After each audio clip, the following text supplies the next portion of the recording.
But what happens to you over time, it's not that you're not grateful and it's not that you're rebellious. That's not why you run.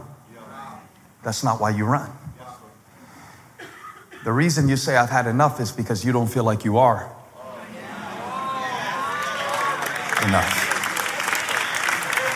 That's why he ran. I don't know what else to do. I called for the drought. I released the rain, and nothing's changed. I'm done. When he said I'm done, he wasn't telling God, I don't want to do it anymore. He was saying, I don't know what else to do.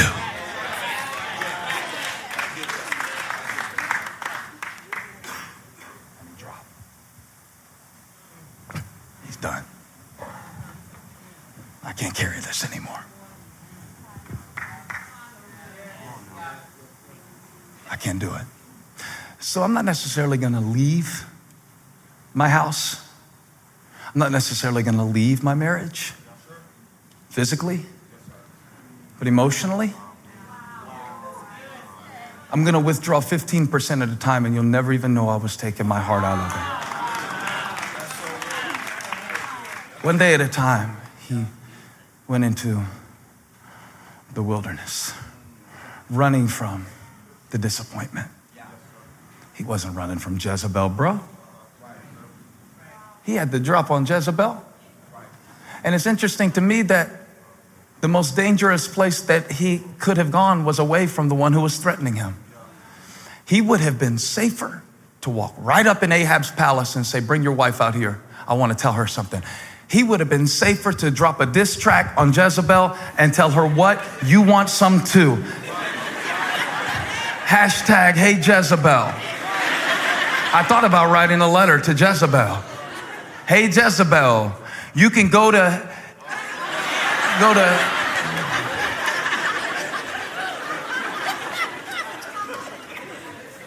write down the word opposition. Because certain battles you expect to have to fight. I went on Twitter one time. That enough should produce tears. I went on Twitter one time, and somebody said something. It was crazy. Now, please, I don't mean this to be a depressing sermon. We're just talking today, all right? They said they hoped that I had pancreatic cancer and died a slow, painful death. So I clicked on the profile. I was like, what kind of atheist is this? Their handle had a scripture verse in it. What was weird about that is I expected to have to fight people who didn't know God. What I didn't expect. Why are church people some of the meanest people around?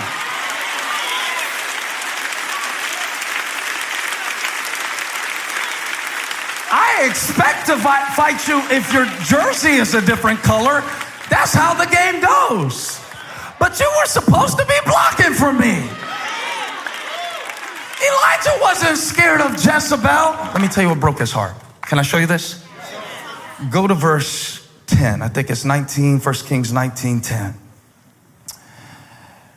When God asked him a question, it's a very strategic question. He said, what are you doing here, Elijah? By this time, Elijah has long passed through Beersheba where he left his servant. Now the enemy's got him right where he wants him, in isolation. Because the first thing that the devil will do when he wants to drop you is make sure he catches you alone. The attack will not come here in the church. He's too stupid to show up and fight you here. It will be when you leave here. It'll be about 3:26. When you go into a good carbohydrate coma, that's when the thoughts come. That's when the fears come. It's going to come tonight when you got nobody to talk to and nobody to message. And he leaves his servant and he goes into the wilderness and the thoughts come. And he's having this conversation with a God that he can't see about an opponent that he did not expect to have to fight. Here's why I ran. Here's why I want to quit. Here's why I dropped.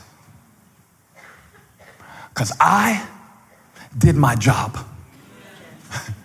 I was responsible. And I'm disappointed because the Israelites Notice how he has separated himself from the very people that he was called to serve. He's talking about them like they're a third party. He is an Israelite. Okay. The Israelites, you know how you do. Your kids, she does that to me all the time. You need to talk to your son. I know it's not because he just mastered a new piece of piano music when she says it like that. You better talk to your son. You better talk to your people, God. You better talk to your children. Because I did my job and I did my best. Sometimes I talk to God like that about y'all. God, you better show these people how good I'm preaching right now, because they don't understand what it cost me to bring them this word, and they're just looking at me real crazy. I did my job. But they tore down your altars, rejected your covenants, and tried to put your prophets to death. And now I'm the only one, and they're trying to kill me too. Now, you know that they can't kill you, or else you wouldn't have said they're trying. But it's not Jezebel you're fighting. It's not even really the Israelites. I expected to have to fight people. I expected to have to fight for a parking space. I expected to have to fight against the corrupt world system. I expected that. What I didn't expect was the inner me to be my greatest enemy. I'm out. I'm done. I could fight the false prophets. I could even deal with Jezebel. But I'm sick of this. I'm sick of being like this. I'm sick of thinking like this. I'm sick of pretending like this. I'm sick of telling everybody fine when I'm really frustrated. I'm done. And he drops. And I thought I might end the sermon here, in the drop zone.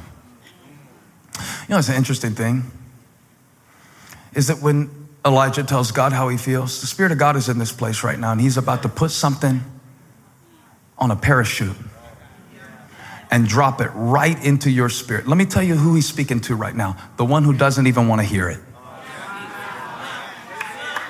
The one who doesn't even want to hear it.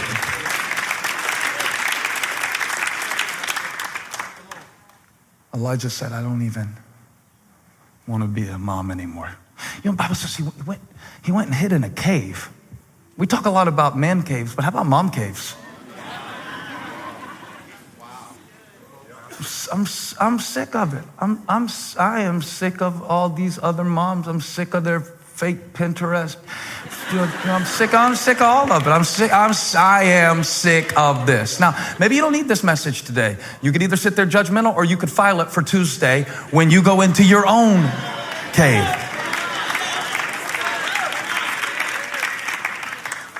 I don't know what he's talking about. Your kid is 5. When they are 15, you will need this message. Put it on your favorites on YouTube, because something will make you want to run. Help me preach left section of Valentine. Spiritual section. Elijah said, I'm out. God said, not so fast, because the reason that you have collapsed is not because of your situation. It's because of your position. Position. I never dropped a parachute with a refrigerator filled with concrete for target practice. I never dropped a gift supply for somebody who never received a pair of flip-flops or a pair of shorts for Christmas. I never did that, but I found on my iPhone, I found AirDrop. I found AirDrop. Have you ever seen it? I don't use it much, but I have used it once or twice. And one thing I found out about AirDrop is when, do you have an iPhone?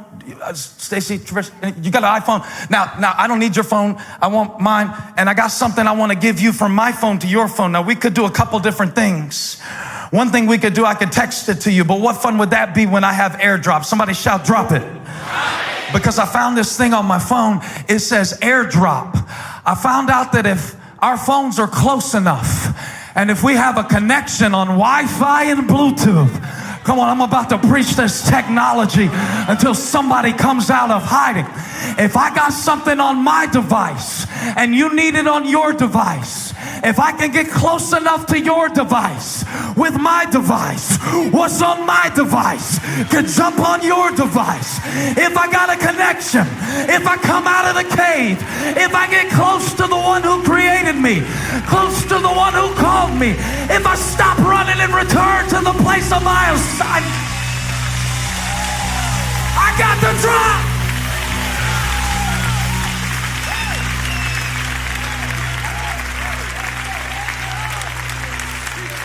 God said, I'm calling you closer. I'm calling you back. This day is for reconnection. I didn't bring you here so you could sit under a broom bush and die. This is the drop zone.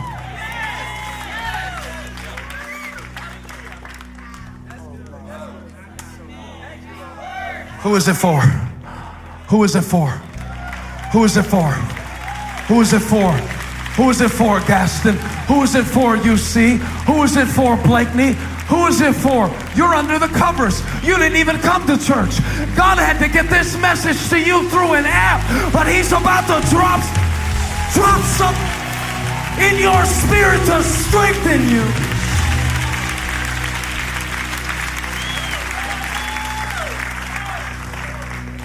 My brother said they put out red flags. They put out red flags in remote locations to let me know that this is the drop zone. They put out a red flag and we fly down close. See, that's the thing about God. He can't shout it to you. He has to get down to that 300-foot level, real close, where you can't hide how you really feel. And maybe we should do today what Elijah had to do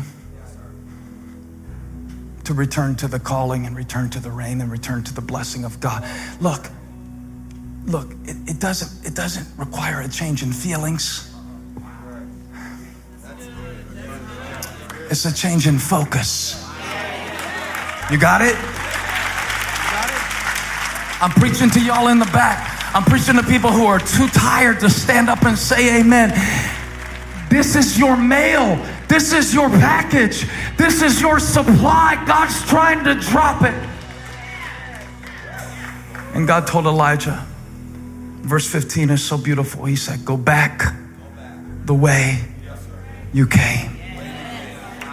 Change your position to receive the provision that is already waiting in the place where you belong. Because I'm seated in heavenly places with Christ. I said I'm seated in a divine position, far above rulers, far above principalities. Who am I preaching to? I'm looking in the camera. I need to know where to drop this.